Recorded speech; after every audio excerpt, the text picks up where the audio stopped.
Hello. We will have Lunar New Year in 14 days, like less than 2 weeks. So let's learn some useful wishes and New Year food that we can make good use of during the New Year period.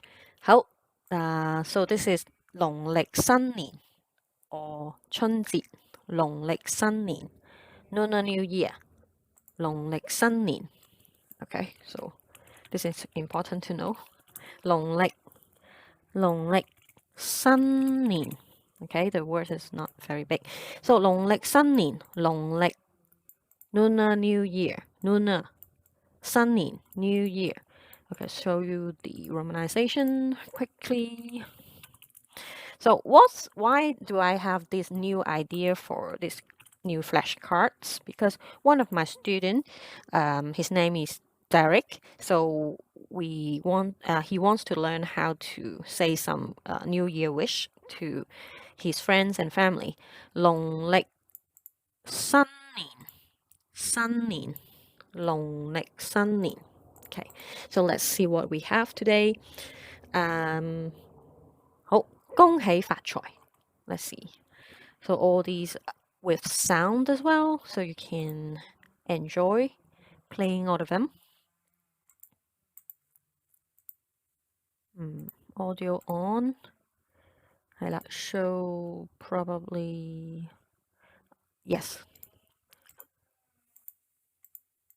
恭喜發財，祝你身體健康。祝你 is to wish you. 祝你身體健康 Wish you a 身體 body healthy. 萬事如意萬事如意萬事 is 10,000 things matters. 如意 is your wish. 生意興隆生意興隆 is blooming.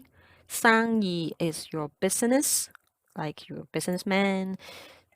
生意興隆青春常駐 This one, 青春 is being young.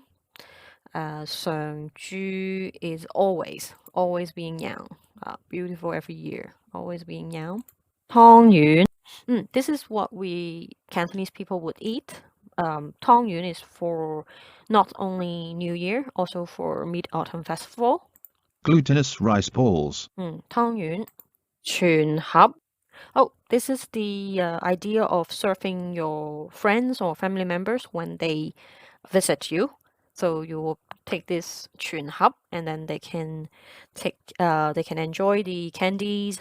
So it's like full of luck in it. Everything has the meaning behind. Also related to health, related to happiness, earning more money for the coming year. 蘿蔔糕 So this is my favorite. We always can see it in dim sum restaurant as well throughout the year. But 蘿蔔糕 to make 蘿蔔糕 is actually quite time consuming. I tried once and I don't want to do it again. It's quite difficult. A lot of things to preparate. You can imagine. Turnip cake. 係啦，年糕 This one is relatively easier. It's mainly sugar. 年糕 And when you steam it afterwards, you will use your pan to fry it a little bit. Maybe it goes with some oil or eggs. 煎堆 This is common in dim sum restaurant as well. So it's known Deep fried as, sesame balls, fried balls. Yeah, 煎堆 is kind of like a more bigger than a mahjong. 燒口棗 So this one is a smaller version of 煎堆, but it's kind of like a heart shape. So it's Deep fried sesame balls, smiley balls. Yeah, reminds me of a smiley face. So it's called 笑口棗. 笑 smile, mouth, 笑口棗. So that's it. So I wish you all happy. And while learning all these, you know each words, and it's kind of fun for New Year. So many good things, and I will try to make more similar flashcards in the coming days.